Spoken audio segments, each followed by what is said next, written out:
I would like to see more aliens. Because it's an interesting way to bring in things that like don't already exist on Earth.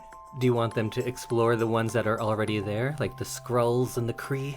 Yes. Because we had some good shapeshifters in like Captain Marvel, and it turns out that some of the other characters may have been shape-shifting Skrulls the whole time. Long. And I think we're getting into the more spacey stuff because the Eternals movie is coming out with ripped Kumail Nanjiani. I really enjoy following him on Instagram. Oh, I don't follow him. I just like him. He's very, like, self-deprecating. Like, he acknowledges that this isn't forever. Yeah, because he's a normal human who has kind of stumbled upon fame in many different ways for just being, like, smart and amicable. Yeah, and, like, just a nice guy. Yeah. So he, like, has cheat day Fridays where he eats, like, an entire cake. Oh. And he always posts about it. And then other times he just, like, makes fun. He's like, look at this buff asshole. Yeah.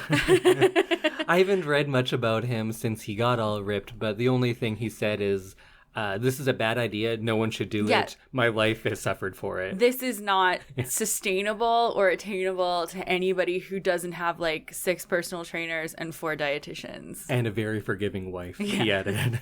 Yeah. But I want to see the Marvel Universe start going into other countries. Because we got all the American ones, and pretty much every superhero, almost, is American. Yeah. And they're always dealing with problems that are kind of about that country. Like in Civil War, it's about the American government and their business. Yeah. Yeah, I think other countries have different problems, and that might be an interesting way to go. And all the good Canadian superheroes just go to the U.S. anyway. Exactly. Your Wolverines and Deadpools and I Vindicators and Sasquatches and Puck and Alpha Flight. Any more? Canadians? Yeah. Yeah, who are those twins from Alpha Flight? Someone out there knows.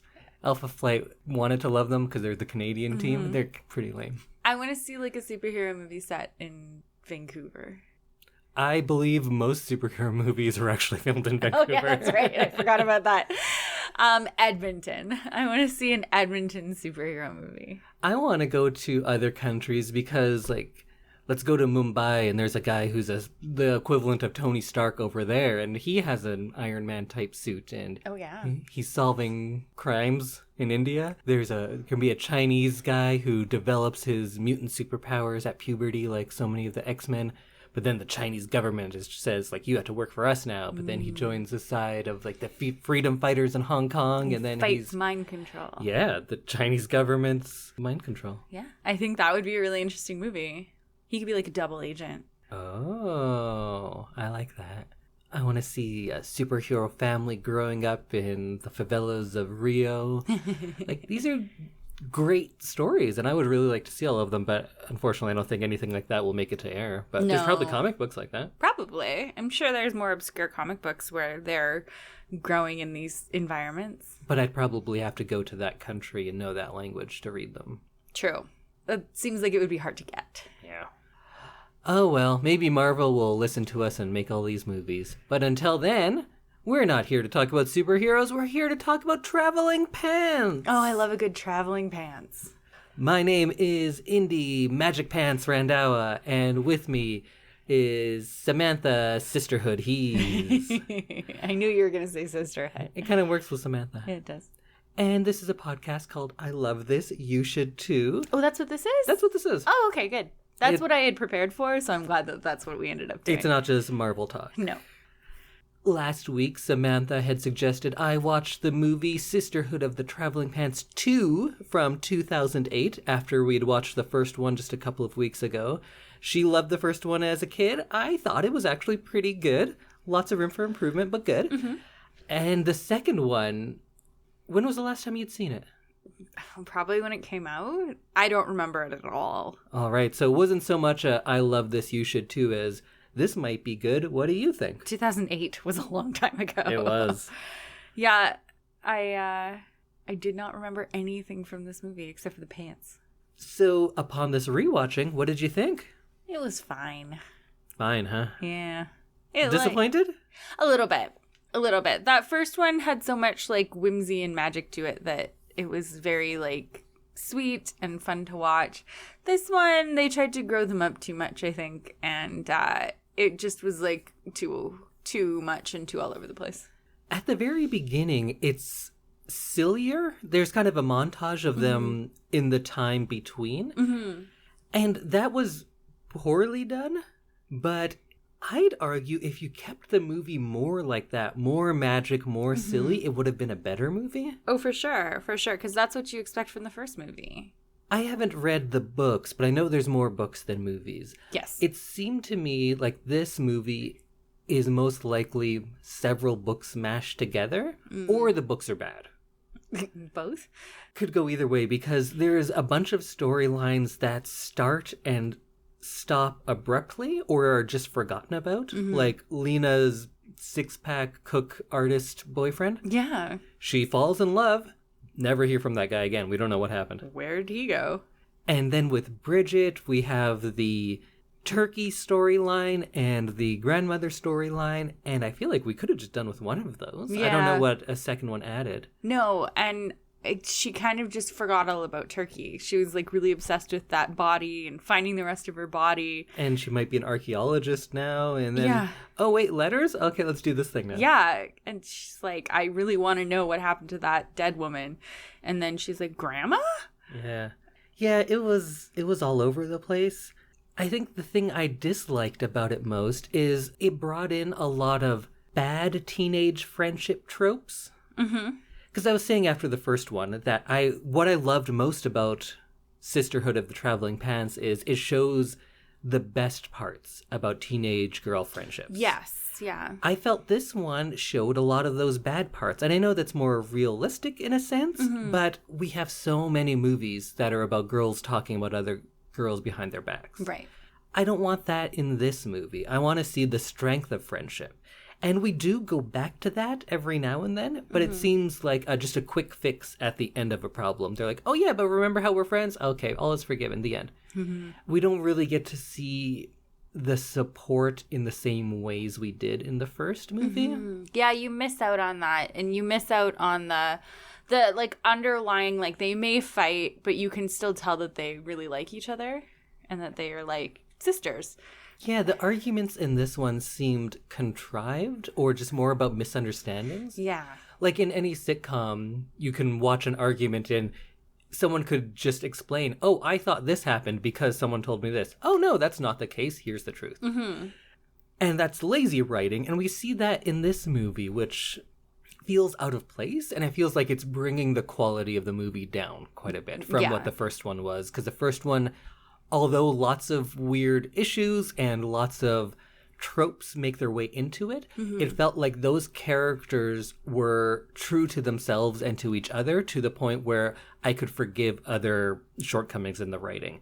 This one, I didn't find the same sort of consistency or empathy for these characters. Mm-hmm. So it took me out of it more, and it's making me more critical of things I forgave in the first one, because the first one, I just liked them more. Yeah. I liked the actual characters more than I do in this movie. Yeah, absolutely. I agree. I did find some of those inconsistencies very distracting, and some of their choices that just made no sense. Yeah. Like, we talked a lot during this movie.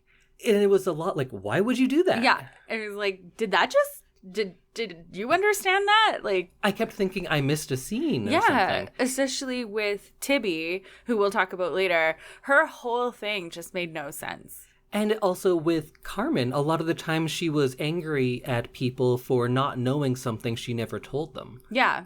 Which I get is a part of Carmen's character, but we'll get into it all. But I guess we could both say we're a little disappointed in this one. But let's go character by character. Sounds good. And break it down, and then we can come back at the end, just as the sisters did, and talk about it all together. And then be best friends forever. Yeah. Who do you want to talk about first? Well, we just talked a little bit about Tibby, so let's start there. Sure. That is one of the more complicated ones. Mm-hmm. One of the more ambitious plot lines, I think. Yeah, I appreciated them wanting to bring this kind of issue in. Ambitious, yet poorly handled, I'd say. Very poorly handled. So let's start off with Tibby. We find out that she is with Brian McBrien. You just enjoy saying Brian McBrien. Well, his name's Brian McBrien. The one Asian character and his last name's McBrien. But in the first movie, I made a joke about them ending up together, and it turns out they did. Yeah. And in the first movie, they looked like they were really different ages, and it was creepy. But now they look similar aged, so it's less creepy now. Yeah, she's grown up. He's stayed the same, and now it looks less creepy. Although, did they start dating like right after the first movie? No, because they said they'd only been together for 9 months. Oh, that's right. 10 months. It's their 10-month anniversary. Oh, 10-month anniversary, right. Right. The important one. So, if you do the math on that, it seems like he waited until she was 18 to start dating her. Yes. Before she, got ready for college. Which is weird, but also good advice for those guys in that first movie. Yeah. Wait till she's legal. Yeah. But we're not talking about the creepy stuff in the first one. No. We see Tibby. She is going to NYU film school. Mm-hmm. And it looks like she's shooting on film. So she has like $1 million budget for her little movie she's making. Which, good on her. Yeah. And she failed their romantic comedy class because she made her characters break up. That's a line from this movie because she's so edgy. She's so edgy and she doesn't believe in love. She's the most edgy character a 13-year-old could write. True. Because she's like, I have a black wig on. I'm different. I'm edgy. I'm pretty dark. You probably don't get me. Pretty cool. What's a good romantic comedy? Texas Chainsaw Massacre. Yeah. I'm so dark. Yeah, I don't like that they made her grumpy and edgy just for the sake of having a grumpy, edgy character. Isn't that what she was in the first one? Yeah. Tibby, the rebel. The rebel, yeah. But this one, she was just pokey and standoffish. And she's a terrible employee. Oh, yeah. I don't know how she had a job. So let's go to the big night where she and Brian McBrien are going to have sex. Yeah. And it starts off with, "You're simple, like wine." Wasn't that a part of it? Yeah, there was something about wine and it didn't make any sense. No. Wine is known for being very complex. Yeah, this was a bit of a cringe-worthy scene. I think some of that is just that it was their first time and they, were still getting to know each other. She lives in a different city too, so it's not like they've spent the past 10 months living in close quarters or going on dates every day. But then afterwards, he's in the bathroom and comes back with the information that the condom broke. Yes. And he, like every male in this movie, has a six-pack. Yes. Yeah. Because standing at that video game machine all day, you just get ripped. And how does she react to this? She gets mad at him. And she says, what, was I the first girl to say yes? And maybe, but she's angry because he only had sex with her, that he hasn't had sex with other people?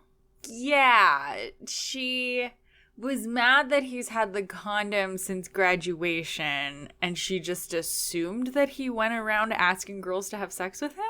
Even though they've been together for 10 months, so you probably have a pretty good idea of who he is. Yeah. And you've known him for 4 years. Exactly. Yeah, you knew him that entire time, so it's not like if he was dating a whole bunch of girls or just going up to random girls on the street and being like, hey, want to have sex? I have a condom. Yeah. That's my stupid boy voice. That's pretty good.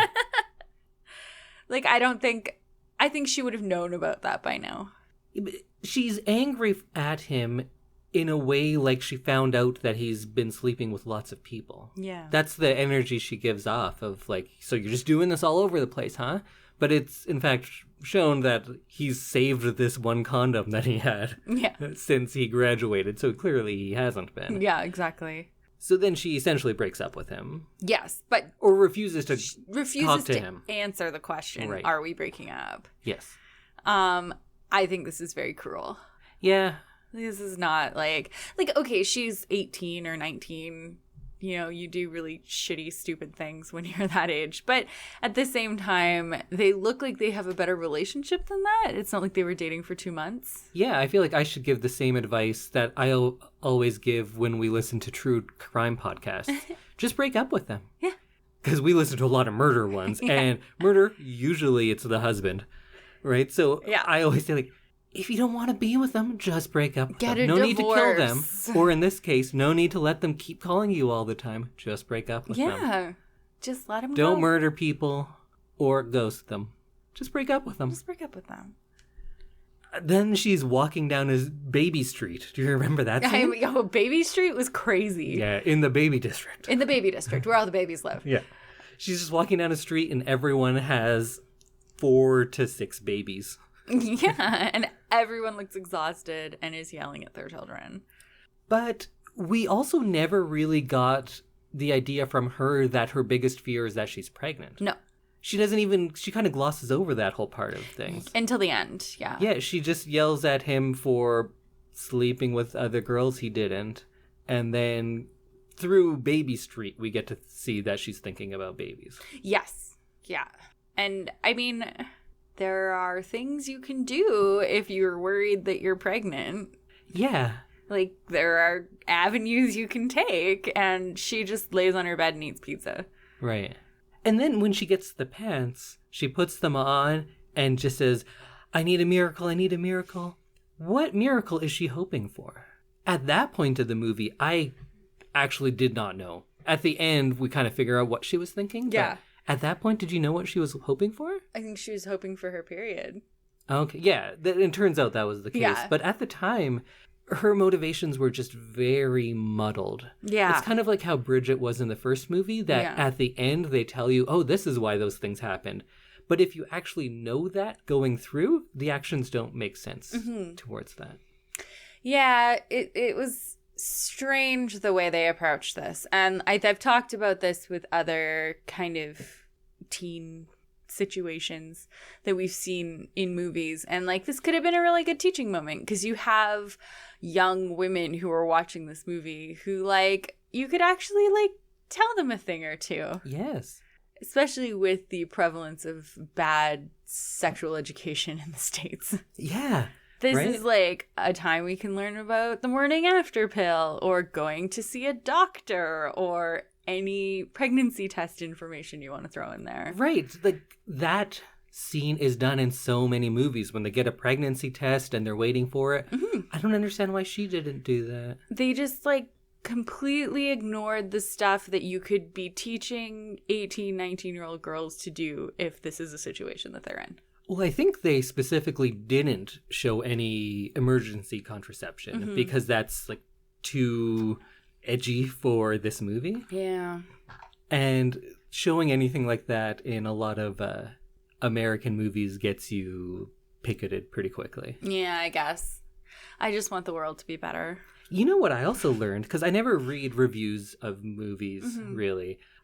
Just right now, before doing this, I needed a refresher on some characters, so I looked up reviews on this. Most reviews that pop up on Google are from like Christian websites, and they tell you about how much sex and how Christian the movie is. Oh. Like about half of the reviews on the first 2 pages are explicitly Christian. Huh. Yeah. What did they say? I didn't read them all. Oh, okay. But it was just odd that comes up before actual IMDb, film publications. Yeah. I guess maybe like the big film magazines that I like maybe didn't cover Sisterhood of the Traveling Pants too. Oh, really? That's so strange. Maybe, but Christian magazines sure did. So then Lena comes to town, and Tibby finally admits what she's been all upset about. And then they, like, kind of deal with it, and she takes a pregnancy test. And, like, it's just, it's done very poorly. Does she ever take the pregnancy test, or does she get her period and then celebrates? No, she calls or talks to Lena on the phone, and she's like, can I do anything to help you? Right. Like, what's wrong? You seem upset. And she's like, you could get me like a pregnancy test. And then she's like, I'll be right there. Right. And then she drives up from Rhode Island? Yes. Yeah. And then they never talk about actually taking the pregnancy test or like her not being pregnant, but they eat ice cream together. And then she has a big falling out with Carmen because Yes. Carmen expected her to know things. I can't remember exactly how that goes, but then she comes through for Carmen by going to help Carmen's mom deliver a baby. Yeah. And she says the baby looks like it's made out of marble. Or is a marble? Something like that. What a little marble. And then she cries when she sees the baby. Mm-hmm. What is that moment? Is that her saying like, oh, I do want a baby. It would be great. Is that a thing put in for all of those Christian websites to say like, no, she was never going to have an abortion. Mm-hmm. So don't even think about that. I don't know. I don't know what that moment was. It was maybe just like the miracle of life. Okay. Just like, oh, this is so nice. I don't have to hate everything. I don't know. It's just I'm trying to put like meaning into something that doesn't really. There's so many moments in Tibby's story and the others as well where I'm not sure why someone was doing what they're doing. Yeah. And for a movie like this, which is so at the surface level and doesn't have a lot underneath, it seems like everything should be much more clear than it is. Yes. Yeah.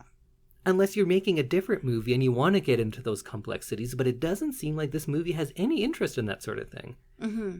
So it's strange choices to leave certain things ambiguous. And like so ambiguous that they just make no sense. Yes. It's not even like, oh, I'm conflicted about maybe being pregnant. It's like something happened here. We're not going to tell you what. And then it'll get resolved. Yeah, because there are so many real conflicts she could be having at those moments, but we never really get into them at all. Like I said, it could be a very good teaching moment, and you can choose how much you want to go into these subjects like emergency contraception or, you know, birth control, pregnancy tests, like anything like that. You can choose to just skate the surface of that, but they don't do anything, and it's just not enough. Many of the problems in this movie are solved just by waiting. Yeah. Or being angry and waiting. Yes. Which is not a great message. No, that is not a great Something wrong? You don't like your boyfriend? Just be angry and wait. Might be pregnant? Just be angry and wait. Yeah, exactly. Your parents are moving on without you? Just be angry and wait. Yeah. It's not a good movie. The more I think about it, the worse it is. Yeah. Yeah, I'm a little grumpy about some of the choices, especially in this storyline, because I think it could have been really good. So then at the end, we get some explanation, and hopefully that explains everything, but it doesn't really, because she says she was being punished for feeling, and she realizes at the end when the baby is born that not everyone you love will leave you. Yeah. Which I'm not sure how the baby brings that about. Yeah, I don't know how to connect those two. I think they were just both like, oh, she had something with pregnancy, here's a baby, so let's put those two together. Mm-hmm. But it didn't really connect with what we learn her big problem was. Yeah. And the idea of everyone you love will leave you. What is that based on? I think it's supposed to be a callback to like Bailey dying. The girl she knew for 2 weeks that died? Yeah. But she still has her mom. Yeah. And her boyfriend. And her 4 best friends. Yeah. And it seems like those are the only relationships in her life. So it seems like everyone you love will stick around forever in her case. Yes. She hasn't been left. Maybe she was left by her father. We never get into that, though. No. And if you're going to make that a point, like, put that in there. But at the end of the movie, they have an anniversary party for her parents. Oh, that's right. So her dad is still in the picture. He's just not in the movie. See, that could have been a good bit if her being born or her 2 little siblings being born is what led to her parents divorcing. Yeah. You bring that up, and then it shows why she was so conflicted about the baby, and then she pushed Brian McBrien away because she saw this happen to her parents. She's like, if I get pregnant, he's going to leave me. Because I've seen that happen. Yeah. But she hasn't. No. They're together still.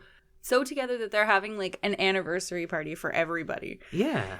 So I don't know what her thing about everyone you love will leave you is. That seems like that could have been one of Bridget's things. Mm-hmm. It doesn't or one of Carmen's things. Yeah.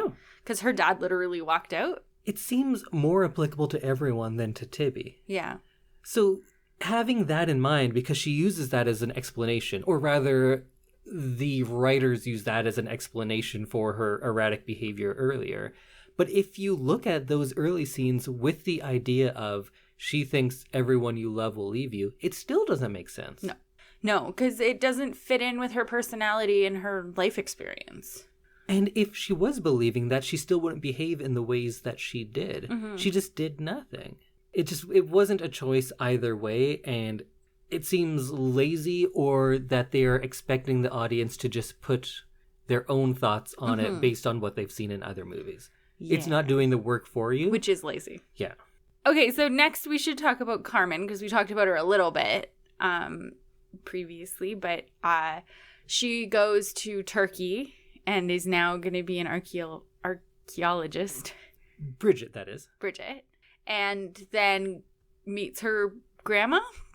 Yeah, so we learned that she's playing soccer still. Yes. But also she's an archaeologist now? Yeah, which seems like a very big jump. Okay, but yeah, maybe that's what she got into. And then she gets invited to go and just like pick up ancient skulls with her hands, which I'm not an archaeologist. I'm going to say she's doing a lot of bad practices over there. Get bare hands. And kissing them. And taking selfies with them. And jumping over pottery. Yeah. Ancient pottery all the time. Yeah, there's like artifacts laid out. So even before the big part where she falls through, I commented out loud a bunch of times because I was worried about these fictitious artifacts. Yeah. Because she was just jumping and standing on everything. And also, when there's like a jawbone in the ground, you don't grab it and pull it out. No. I don't know why I had such strong feelings about I was feeling that too. I was feeling that too. Because like, with fossils and everything, that a lot of times it could still be kind of attached to other bones. Yeah, or in the ground. That's why you have those little brushes. And that's how you learn how things go together for dinosaurs, is by digging up the whole dinosaur, not just pulling jawbones out all willy-nilly. That's how you get a brontosaurus. Yes, exactly. They put the head on the wrong end because people were just pulling it out all willy-nilly. All willy-nilly. They were too busy taking selfies. Yeah. And looking like, how did I describe her? Like she was in a music video. Yeah. Her clothing choices. She's an archaeologist in Turkey, and they have frequent dance parties and soccer games right next to everything. Yeah, they should probably move at least 100 meters away from the dig site. At one point, she gets praise from her head archaeologist, that actress, I can't remember her name, but she's good, and she shouldn't be in this movie because the performance she's giving is at a very different level than everyone else. Yes. And I'm not saying that to insult her. I'm saying that she is giving a real performance, and it seems weird when she's in the movie with some performances which are not so strong. Yeah. Yeah. And a lot of like overacting and everything, and she's just like being a good archaeologist. She was great. She is a fantastic actor. But anyway, that professor says like, oh, you don't care for these people? Wow, you're so detached from them. And is that normally a concern for archaeologists? Do they dig up a skull and cry? I thought like if you're an archaeologist, you're probably like, very scientific, yeah. Like a doctor. If a doctor can do it, I'm sure an archaeologist who's thousands of years removed can do it. You'd never be able to make it through a textbook if you're that emotional. Yeah, just thinking about like every person that died and like it's like sad for them. Doctors in surgery. Yeah. You can't be like, oh, I'm sorry as you're cutting them open. Like, that'd be a bad doctor. You do your job. And archaeologists are just doing their job, discovering history. But then she falls through the ceiling of like a hidden tomb or something. Yeah. And rather than getting in trouble, they're like, wow, you discovered something. Good job. But then she's freaking out about like, oh, did you find Cleo's grave? Because she named one of her skulls Cleo. Yeah. But they wouldn't find her grave because you found the body. So wherever the body was, that was her grave? Yeah. So that doesn't make any sense. No. But also, she then finds out that this woman was 34 and had a baby. And then she's like, oh my God, it's like my mom. Yeah. Because we learn Bridget just has one thing in her life now. Before it used to be boys and soccer and her dead mom. Now it's just her dead mom. Right. Everything is about that to a point where like she should see a therapist. She should seek professional help for sure. I definitely said that during this scene because it's like everything she sees reminds her that her mom is dead. And if that's you find not a 2,000-year-old skeleton and you're like, it reminds me of my mom. Like you need to do some healing. You need a lot of work. You need to do a little work on yourself and maybe go to less archaeological digs. We kind of skipped over the fact that before she left for Turkey, she found a bunch of letters from her grandmother that her father had been hiding from her. Yes, and this is a new thing that we didn't know about. Yeah, and we're not sure why he was hiding them. Also, if you found a stack of letters to you, wouldn't you open them? Oh, I would have sat down in that garage and, like, just read all of them, yeah. Rather, she packs them, takes them to Turkey, and opens them about 3 weeks later in Turkey. Yeah. Which is another reason why I think that these are two plots from two different books or something, because they do not work. No. They don't make sense together. No. Yeah, like, if you, discovered birthday cards and correspondence all from one person who you think didn't care about you for your life, for your whole life, I'd be riveted. I'd be non-stop reading those. And I wouldn't have gone to Turkey because I would have gone straight to Alabama. I think that's where it is, yeah. But yeah, so why was Turkey a thing in this movie? What did we learn about Bridget on the Turkey trip that we didn't know? She has poor mental health. We knew that. We knew that in the first one. No, but like to the extent that she has now. So all we really learn is that she misses her mom. Yeah.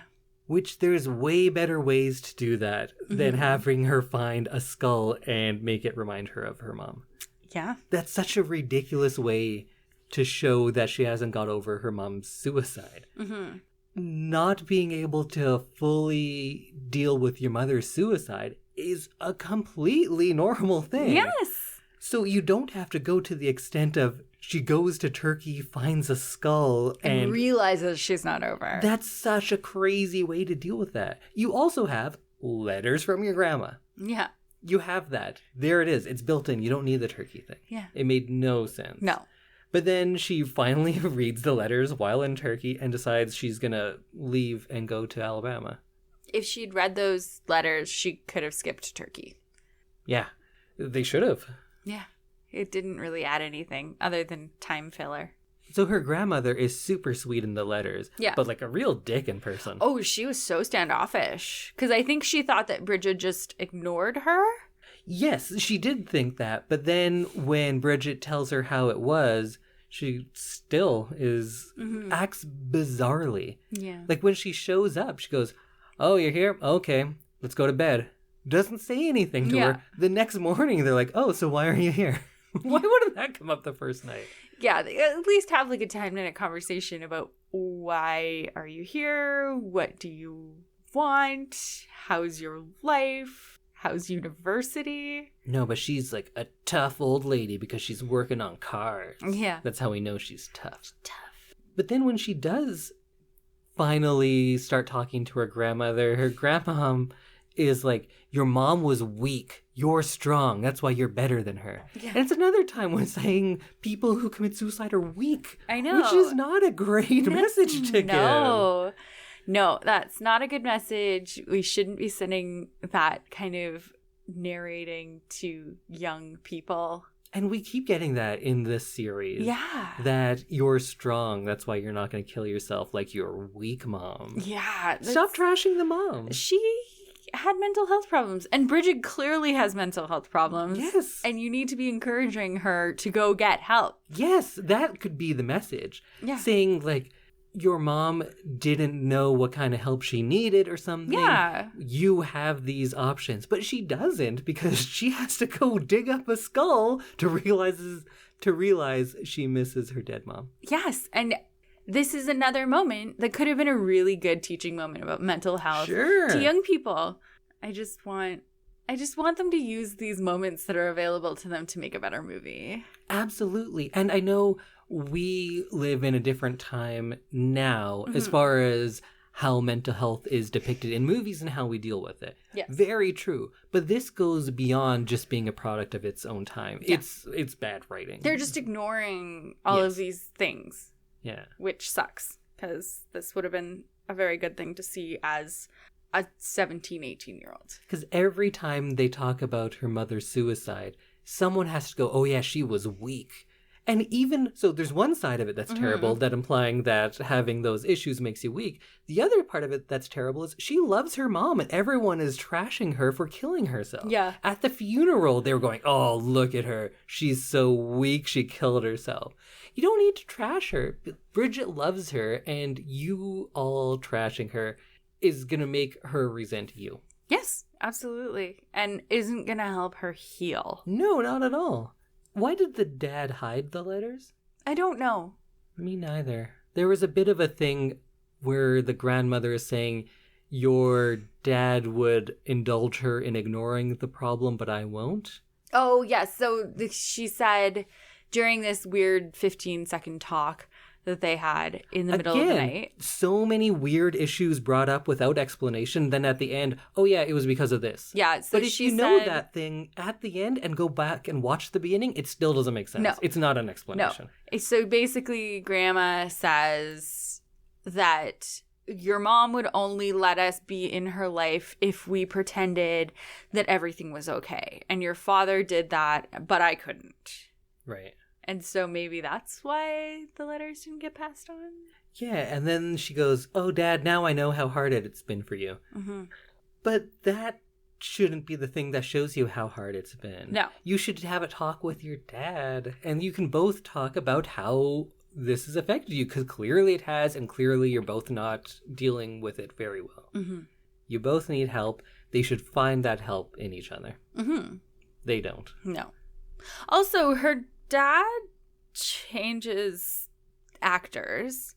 And is it not her dad in the first movie is too? It? I don't remember. He's changed character. I'm not sure if he changed actor. In the second one, he's like just a broken shell of a human. Yes, and he's just like kind of deadbeat. Yeah. And it is her real dad. Yeah, which I didn't realize when we were watching, but that's kind of cool.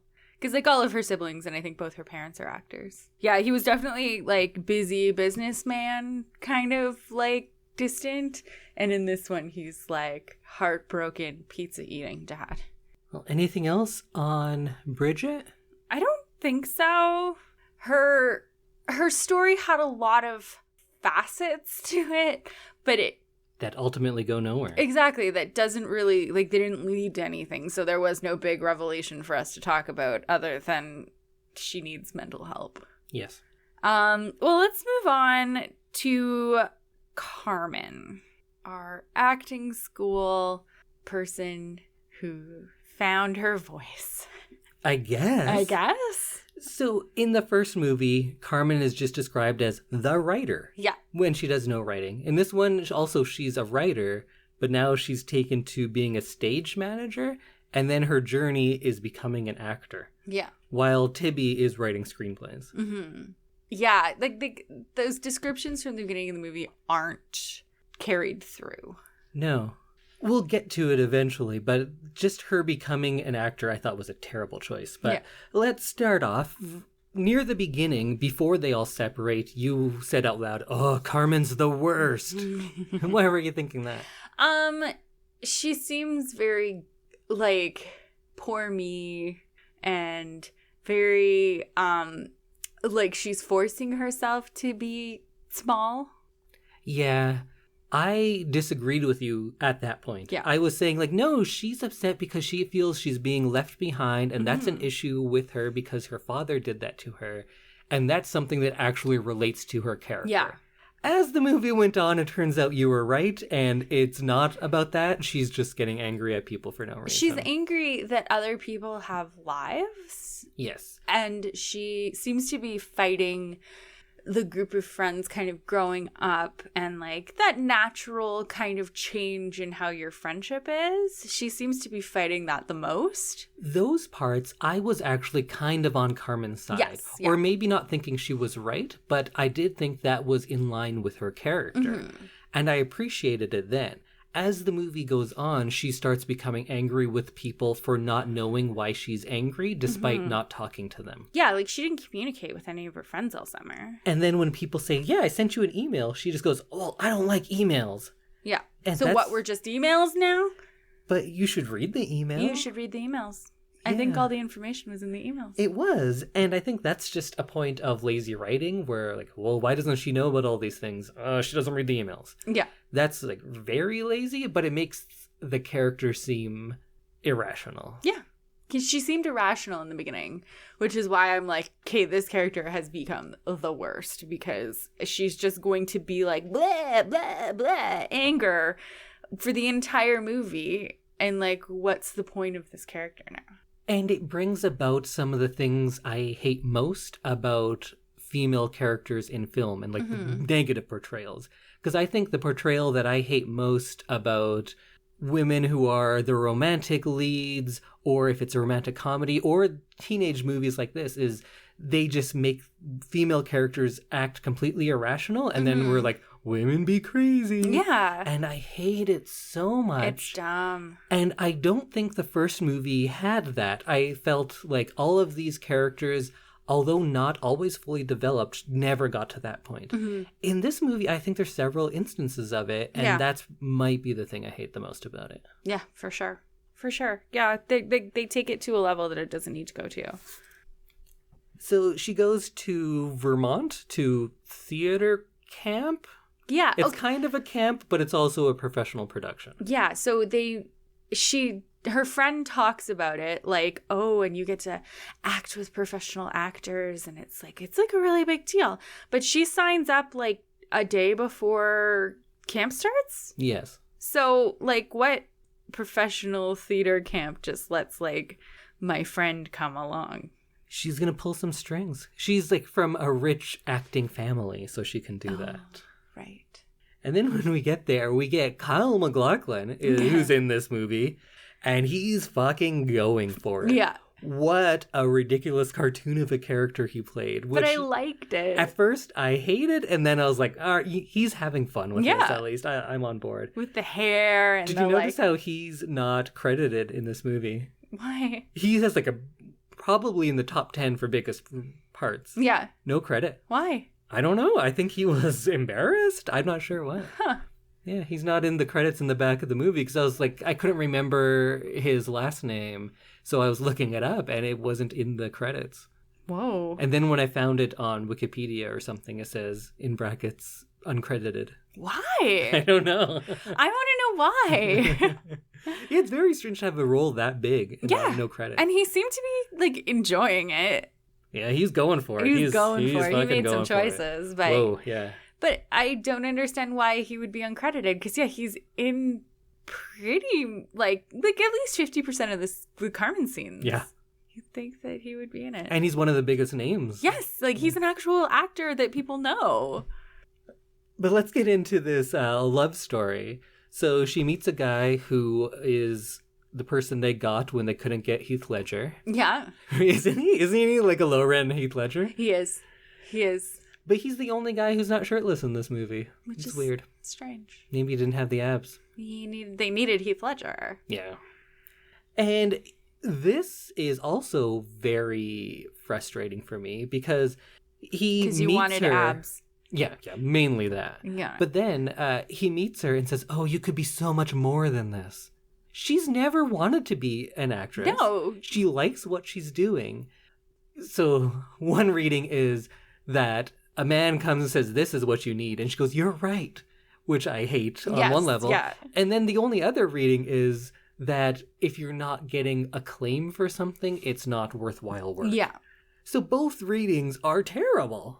And I don't like that someone who wanted to be behind the scenes, that's what she wants. She gets there, and then people are like, no, that's not a worthwhile thing. Yeah. We'll show you what's worthwhile. And then she goes, oh yeah, you were right. This is what I needed, which is a terrible lesson too. It is a terrible lesson. And Carmen in this movie just has no self-awareness. No. And no ability to, like, decide for herself. No. Her character, who was probably the most strong-willed in the first movie, has no real sense of self in this movie. People constantly tell her, this is what you need, this is what you want. And she's like, oh, okay. Yeah. You're an actress now. P.S. Yeah. And she's like, oh, okay. Also, she is not. No. She is bad. Yes. Not America Ferrera as Carmen, but Carmen as Perdita is terrible. And her audition, she gets up there and she just says the lines just offhanded. She doesn't even try. And then she gets cast in a lead? Yeah. Why? Because it's really dumb. It would have been one thing if she was backstage and like looking at the lines and looking out at the people going, oh, if only I had the confidence to be out there. Or like... And then she gives a great performance and people are like, whoa, where did that come from? she has this raw talent that we're not used to because we're so buttoned down and over-rehearsed. Yeah. That could be something, but that's not the case. No. Or like her running lines with her theater friend. She learns the monologue because eventually if you hear it enough times, right? Like, and she's mouthing it backstage and then a curtain falls and they see her performance. Show that she wants that. Yeah. They never do that. And she doesn't give a good performance, so I don't know why she would be cast. Yeah, no. She doesn't even really seem to know what she wants. So then she gets to the lead, and we're on performance day. Or actually, before this, her friend says that she's going on a date with not Heath Ledger. Mm-hmm. And because of this, she refuses to work with not Heath Ledger. Yeah. So you can't work with someone who doesn't love you? Yeah. And she's just like throwing fits and just won't do anything. Yeah. That doesn't make any sense either. Because, women be crazy. I was going to say, this is the only way that women can interact with men. Yeah. Is on a romantic level. It's true. Was that when we were watching reality TV that we were talking about that and not during the podcast? About how women and men can't just have friendship? Yeah, it seems like every movie or TV show, that's what it puts out there. Like, you can only be friends with men if you're thinking romantically about them. Yeah. But then he just says, oh, I didn't even want to go to dinner with her. And then she's like, oh, okay, I can act again. Yeah. Because every part of my being is tied up with infatuation with a man I've never really known. I've known for a week. Yeah. So then the day of the play comes, and she gets mail delivered to the theater. Yeah. And then when she gets it, much like Bridget, she doesn't open it when she gets it. She waits until the play starts. Yeah, until she's in full hair and makeup and costume and everything. And it's 1 minute until she has to go on, and then she plays the video. Yeah. Doesn't make any sense, but oh well. And she goes out, delivers her first, 3 lines, and gets a standing ovation in Act 1? Yeah. Yeah, because everyone's, so relieved that she can act again. But they didn't know who she was. No. They've never seen her before. No. And then, like all the other stories, complete mishmash of motivation, and it doesn't make any sense why anyone wants anything. And then at the end, they tell you something profound, and you're like, oh, okay. But then you look back on it and go, wait a minute, that didn't have anything to do with it. Yeah. Because at the end, she says, no one can diminish you but yourself. And you're like, yeah. And you're on her side because you like Carmen, you like these people. But then you're like, wait, what? That didn't actually have to do with your plot. No. Because I guess the theater friend was trying to make her a bad actress, so maybe she'd get that part. But that's the only thing that she ever does in that, storyline. Yeah, it doesn't make any sense. And I'm not going to try to explain it. It would have been a better plot, just hear me out, mm-hmm. if theater friend, the blonde girl, was going after Carmen's part and trying to, subtly convince the director that oh, I guess she's just not as good an actress as we thought. And then trying to play mind games and going all out with it. Yeah, because we had one scene of that, but that's about it. And then the classic, I'm ready to go on. I don't know where Carmen is, or whatever. And being in her costume, or just they should have taken it farther to make it more believable. Yes. I think we've kind of finished Carmen's story at theater camp. And I think it's just such a mishmash of weirdness, just like all the other stories. Yeah. So let's talk about our final mishmash of weirdness and talk about Lena. Let's. So first, what do you think has been her and Costas's relationship over the last 3 years? I think they were together, but it was probably pretty hard to be that long distance. So they were seeing each other? I think so. But still once a year? Is that what they were doing? It kind of seems like it. Because he's still in Athens. Yeah. And she's in Rhode Island. Yes. So it's that's an expensive flight. Mm-hmm. But apparently not that expensive because she can just hop on a plane to Greece whenever she wants. Yeah. As happens later. Yeah. So this is, I could see how they would grow apart if they were together. Yeah, and she broke up with him. Yeah. For reasons we don't get into, although that's one of the things we would like to know. But yeah, but then later she says he broke my heart. Yeah. So what happened there? No idea. And it's very relevant because everything in this revolves around her love life. But we don't have a clear picture of what's happened over the last 3 years. No, there's a picture or like a video in the montage of him giving her a necklace and them like kissing in Greece. So I guess they just spend a month every summer together, maybe. They must. Interesting. Yeah. Over this summer that the movie takes place on, Lena is taking a figure drawing class. Because she failed it? Because it's a seminar? It was a summer class. Oh, like maybe she didn't fail it. No, I think it's like a special class. I think it's like a special, like intensive figure drawing class. Yeah. She really loves nipples. Right. But she doesn't get to draw nearly as many nipples in this one as in the first movie. No, and her drawing style has changed quite a bit.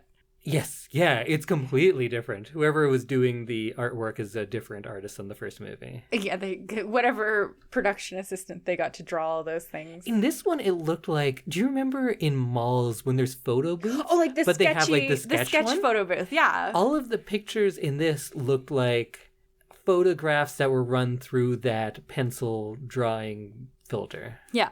They looked really bad. They did. And they did look like they just came from photos. And when she goes to her first class, a guy just walks up to her and goes, "So, are you a virgin? I mean, a figure drawing virgin?" Which is never talk to anyone like that. No. That's so gross. I can't believe that is like the charming introduction to this love interest. Yeah. That should have been the introduction of a creep she has to avoid for the rest of this. Yes. But these girls love a creep. That's very true. Oh, man. A lot of problematic stuff in this. But yeah, and then he just proceeds to take off his clothes because he's going to be the nude model. And when he takes off his pants, the music, is so bad. It's someone going, "Oh, yeah." Vomit. It actually says that when he's taking off his pants. It's suddenly like C-class porno music that's from like the 1970s. It's bad. Everything about this moment is bad as he starts to take off his clothes. And then she comes into the studio later, and it turns out, he's not just a super ripped nude guy. He's also an artist. Aww. And she looks at his painting and says, "Oh, I wish I could do that. I can't use paintbrushes." I think that's like what she envies about him, is that he can use paint and she can't. Like what? What was her thing where she's like, "Oh, I wish I could be like you"? What was it about? More alternative? She's like saying, like, "I wish I had the bravery to use color." Yeah. That was her journey in the first one. Like, I'm not brave enough to let go and experience things. And then she does. And then just for this one scene, she's like, "Oh, I wish I was brave enough to be like this and let go." And he's like, "Oh, but you can." And he's going to like teach her romantic painting. That never really happens. This could have been like a ghost moment. Yeah. Romantic painting. But that could have been her journey, although it already was in the first one. But they just have one scene about it, never mention it again. Yeah, exactly. Does she ever learn to paint and let go in her art? Nope. I don't know. Maybe. This is like her return from Greece in the first movie where her hair is curly. Yeah, that's how you know. Suddenly she's wild. In this one, if she had put color into something, we'd know, "Oh, she's crazy and wild now." Crazy! So this guy, I can't remember his name, but he's just like your typical college guy who's completely ripped and loves painting and is also an expert chef. His name's Leo. Typical, Leo. your typical 19-year-old guy. Yeah. Who's a great chef, painter, and works out 6-7 hours a day. Yeah. 6-7 hours a day. And has a full-time job and paints at night. Yeah. He must be tired. That's what I was thinking. That thinking. seems like a lot of stuff. Well, he's probably really tired because of the way he cooks. He takes every ingredient out of his fridge, chops everything, and then just picks like 2 of each thing and puts it into a pot. And then he cooks with saffron all the time. You know how expensive saffron is? It's really pricey. He's just throwing it around like nothing. Is it the most expensive? Spice? It's up there. Yeah. Yeah. Yeah, that seems, as a broke college student who has to like nude model to afford studio time, you'd think that he wouldn't have the money for saffron. No, everything's working out for Leo. And then we just never hear from him again. Yeah, he just disappears. They kiss. It seems like she's really falling for him. Yeah. And when Costas shows up on her campus, which, how did he know she was there? Yeah, how did he know he was there? She was there. I didn't think about that actually while we were watching it, but doesn't make any sense. But she turns him away and says no. And I thought because she is with this guy now. Yeah. But then we never see that guy again. No. What happened? I liked their love story. This was kind of a fun little, like, she's learning to love again, and she finds this guy that she's really into, and, like, they have cute dates, and she's trying to learn how to be an adult in a relationship. I liked that.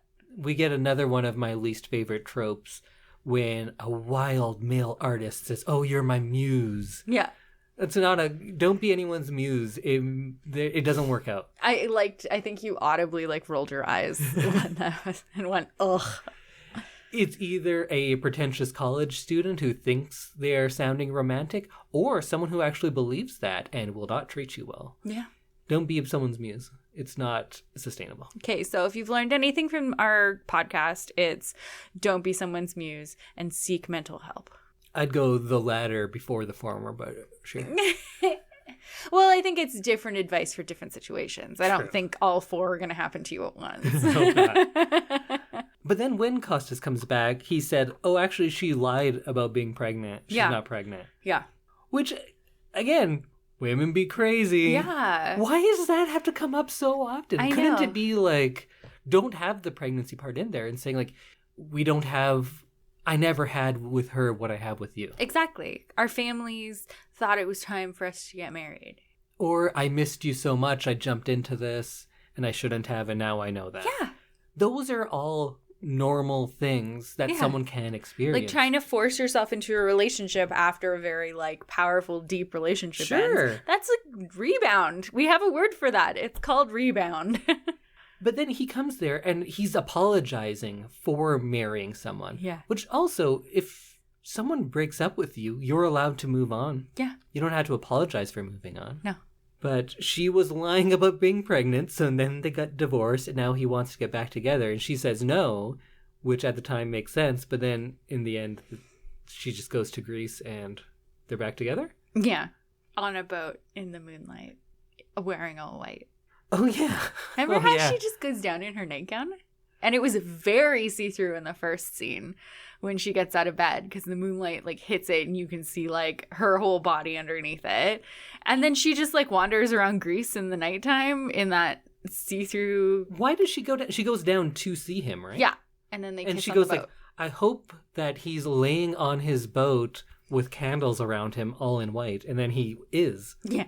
I don't think he has candles. I think it's the ocean, like, sparkling. Oh, it's just the moon spotlights him because he was well lit, more so than everything else. Very well lit, yeah. And then she's like, "Okay, yeah, I'm back into you. What's changed? Nothing." Yeah. She just chose to. She just decided that this was it. But first, she goes to Greece to find the pants. Yes. We forgot about this. Oh, also, by the way, she has a sister now. Yeah. Where was that sister before? I got just, like, in the background, being ignored. Also, that sister is like 16 and is then with Brian McBrien? Yep. Brian, come on, man. Like, you're only dating high school girls. That is not cool. Yeah. So we assume that he's like 23? Yeah. Because we thought he was older than Amber Tamblyn. Yeah. So then that makes him just like a serial high school dater. That's gross. Yeah. But there was a moment where the sister says to her that I've never been a part of your group. You love them more than you love me. That's something that I'd love to explore. Yeah. I'd love to see her relating to her sister and then her sister finding out, like, we have something that transcends all of this, like, other stuff, the pants, everything like that. We are sisters. Build that sister relationship in Greece. Yeah. They send Effie home as Lena's getting to Greece. So they never even really have a moment. No, she leaves. Effie is scared to talk to Lena. Yes. It's, yeah. I so meant, many like, strange the movie sends her home. Right, but yeah.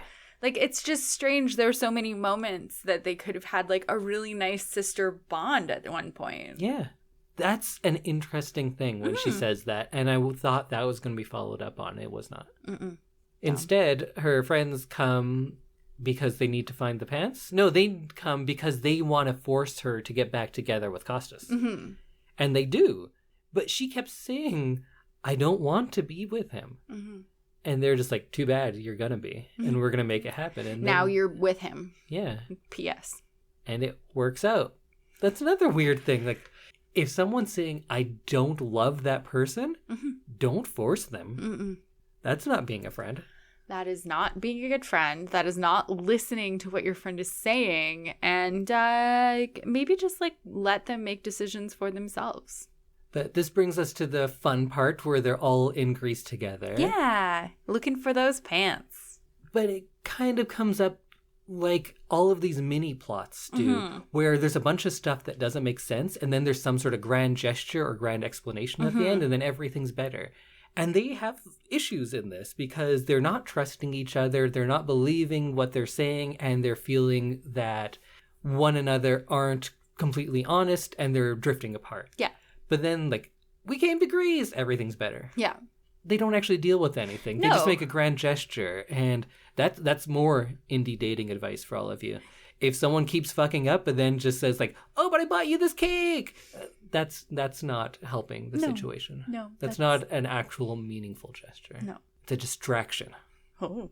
Why do they want him with Costas? She broke up with him and is dating someone else, so you'd think they'd be supportive of that. Because they truly believe that they belong together? They probably haven't even met him. No, they'd only seen pictures. They don't know anything about Costas. Why are they so sure of her feelings for Costas? I don't know. It's not like she's always talking about him or anything. In fact, she's moved on and told him to leave. Yeah. Yeah, you'd think that they would stay out of it. Don't force ex-boyfriends on your friends. Yeah. How about that? That's another life lesson. Remember how he grew up in the States and then moved to Greece at like the age of 12? And he gained an accent. That's what happens. Yeah. You know, most people get their accents from the ages of 12 to 15. Yeah, exactly. And now he's going to the London School of Economics, and I think I made a joke that now he'll be British. Oh, he's going to come back British. He's going to come back British. Yeah. Yeah, so I don't really know what their future has in store for them. Yeah. Because we don't know the reasons behind their breakup, but it doesn't seem like anything's going to change. They're going to see each other once a year. Yeah. It might be like a slightly cheaper flight from New York to London, but still, they're still going to be on different continents. And then in the end, they never find the pants, which I was surprised with. Yeah. And I like the idea that they come to of, it's not the pants that keep us together, it's our friendship. Yeah. That's good. It wasn't hit quite as hard as some of these other, like, quote-unquote lessons that they have, because this is an actual lesson, so I thought they would have hit it a little harder. But they have this line that I really did like, actually, about now they are back to a place of forgiveness and love. Mm-hmm. And I loved the little summary at the end. And I was like, oh, yeah, that is good. And then you think, like, that didn't happen in the movie, though. No. It's a great little tagline at the end. Yeah. They just, like, throw that in to be like, see, resolution. And they never actually did any of that. So do you think the pants disappear because it's time for them to move on and just be there for each other without the pants? I think so. I think the pants were like training wheels. Oh, training pants. Training. That's a different thing. I think they were like training wheels, and they like learned how to love each other and be best friends apart. And now they're adults, so they can kind of do it on their own. Did I sum that up well enough? Yeah, that's good. Okay. And I think that idea is there at the end, but I don't think those things are built throughout the movie. Yeah, no, they're not. It seems like this movie is a bunch of mishmashed ideas put together. And then in each one, they're like, this doesn't really make any sense. Let's say something kind of profound at the end to sum it up, and people will think that we were building to that the whole time. Yeah. But they weren't. They just have good little catchphrases at the end of each story. Yeah. Well, I think that brings us close to the end. I think so. Do you want to summarize your feelings or say how you would change this movie to make it better? I think I've said that quite a bit already, but I think more teaching moments, because this is a very vulnerable age of viewer that could actually learn a lot from these things. I think the way they dance around mental health and the like complexities of that kind of thing, I think that they could have done a really way better job and made it a more heartfelt kind of learning movie.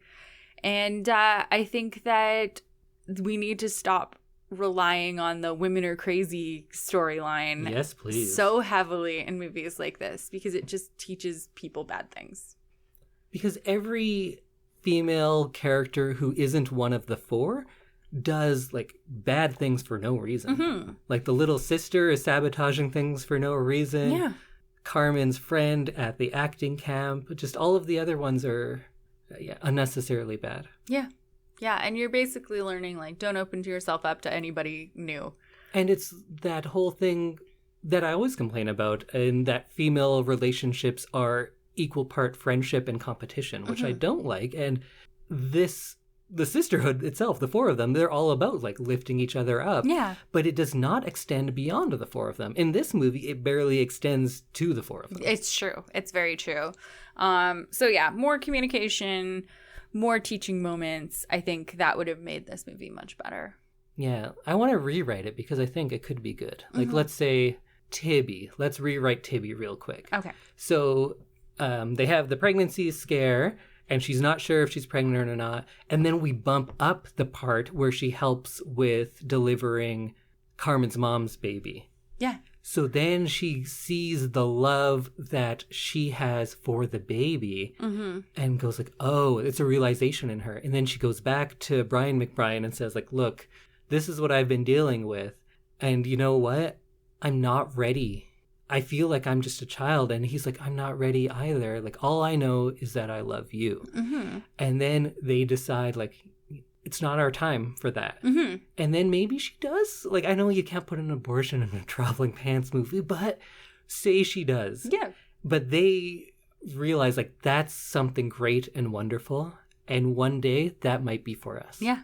That's hers. Oh, that's so good. Then I want to see that movie because it deals with complex things at a young age. Who's another character? I'm going to rewrite them all. This is fun. Okay, Carmen. Okay, so Carmen goes to this camp with her friend, and the love interest is like this dashing British guy, and both of them are like, whoa, kind of infatuated. And he does a speech to Carmen of, you can be so much more than this, because she's the stage manager, let's say. Yeah. And so she gets the part, and she's the lead, and her friend, you know what, let's make her friend Lena. What if Lena was being... No, okay. No. It would be good if it was Lena, because I think I just want to see them together, because I felt like their bond isn't strong and I would like to strengthen it. Yes. But her friend is sad that Carmen got the part, because she's been wanting this part her whole life, and that's why Carmen knows the lines, is because she was practicing with her friend so much. But Carmen gets it, and her friend is heartbroken about it. Doesn't do anything about it, but she's heartbroken about it. To that. And Carmen knows this, but she's like, you know what? It's my time. Like, I'm always in the background. It's my time to shine. So then on the day, she probably has to overhear the British, now like semi-boyfriend, saying like, oh yeah, she's a star. I'm a star. And maybe talking about other girls who are like big time stars. Right. And Carmen has like stage fright and everything. And the stage manager gets sick and has to go home. And on the production day, like, the director's like, oh, we need someone who knows how to do all of these things. And Carmen is like, I can do that. Yeah. And they think, but Carmen, you're the star of the show. And she's like, no, I was never the star. I was just doing what I learned from blank friend here.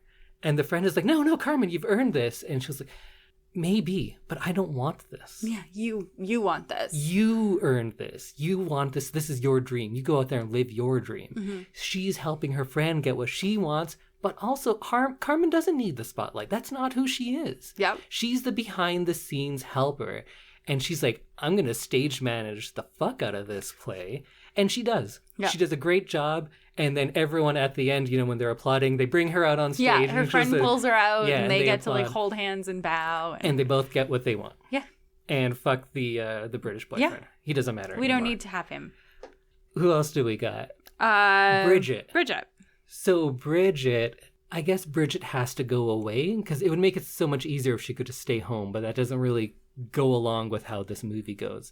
So Bridget goes away, maybe to Turkey, and we just need to have her have a strong bond with somebody there. So like that professor who was great and could actually do this, they start talking about things like this. And she says like, oh yeah, the skull reminds me of my mother. And the professor's like, oh, that shouldn't be, but says it better than that. And she starts talking about her feelings for her mom. And she's like disappointed in her dad because where's her dad been through all this? He's either dad in part 1 where he's a businessman and is always off doing stuff, or he's the dad in part 2 who's just like a broken shell of a man. I say you play him as the busy businessman up to this point. Yeah. Then Bridget goes back early to confront her dad of like, you haven't been there for me. Yeah. All this has been going on and I don't have anyone to talk to. I bare my soul to this professor, but I can't talk to my own father. Yeah. So she goes home to confront him, and then we see this part 2 version of the dad, this broken guy who thought he had the place to himself for the 2 months, and has just been like living in squalor and is just clearly broken. And we get Bridget being able to express like, this is how I felt. I didn't realize my father's going through the exact same thing. Yes. And they help each other grow. He's been doing this like, oh, I'm busy doing business to like maintain some level of normacy for her. And together they've realized like, it's okay that we're both not doing good. Yeah. And we're going to do better because we have each other.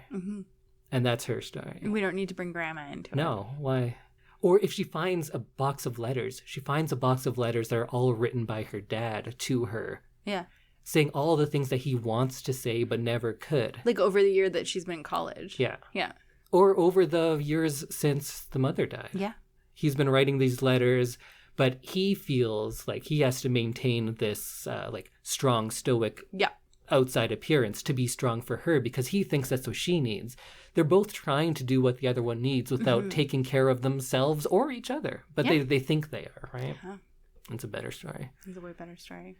And then for Lena, I guess that could be the weak one. She always gets the weak stories. She does. Yeah, Costas does get married and she's moved on. She meets this guy who's going to take more risks with her art and she learns to do the same thing. But I don't know, I could probably put some more thought into that. That's why I thought she would be good in that Carmen story as being the friend. Yeah. But yeah, that's my rewrite of Traveling Pants 2. I really like that. I like this movie, and I think it should be remade with these actresses in it. Yeah. They might be a little old for the same parts. Whatever. Well, that's enough for me because I've been talking for a long time. But yeah, like I said, lots of good things at the end, but they're like one sentence at a time trying to make this into the heartfelt movie that we got in the first one, but it's not successful. It's not successful, and it kind of sucks. Yeah, a little bit. I don't hate it because I still like the characters enough, but it's not good. Yeah. Well, if you, for some reason, haven't seen this movie yet and have no idea what we're talking about, you can find it on Canadian Netflix, Sisterhood of the Traveling Pants #2, and we will see you next week. Oh, and also, if you're looking for this movie, do you know that someone who I don't know made a Google Drive folder that has all of our most recent movies in it if you need to find those movies to watch. Perfect. So you can email us and we'll send it to you. Or if you made it, because we don't know who made it, we'll send you the link and you can say like, oh yeah, that was me, or it wasn't me. But all of the most recent movies that we're doing on this podcast will now be in that folder for you to watch. Magically appear. Yeah, that's crazy. How could they contact us, Samantha? Oh, you can email us at ilovethisyouShould and the number 2 at gmail.com. You can find us on Instagram and Twitter at ILTYS and the number 2. And you can find us on Facebook at I Love This You Should Too podcast. And you can contact us through any of those channels and we'll be able to talk to you. And join us next week, where we'll each have a spoiler review of something for our thing of the week, and I will do a little preview of what we'll be watching for the week after that. Perfect. We will see you next week. Bye, everyone. Bye.